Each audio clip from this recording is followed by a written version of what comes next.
Hello everybody, Mike here. So we have the Sceptre 4K monitor just delivered. Some of the features there. Sceptre is highly rated. Here's some of the parts. Pretty simple. They actually give you the screws and the screwdriver. Nice little screwdriver. Has even a cap on there. I like to save these because you never know when you might need that again. Here it is out of the box. Pretty simple setup. It's set up. You just kind of snap and screw it into place. The stand is ready to go. You can turn it on. Usually monitors are pretty easy to get going. So there's my Samsung.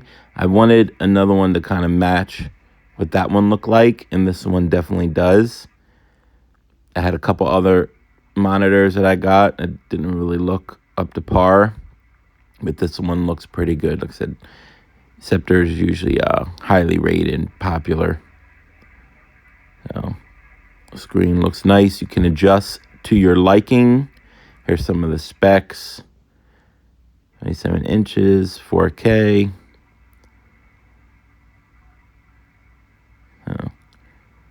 Very nice so far, and it matches good with the Samsung that I already have. So overall, happy with the purchase.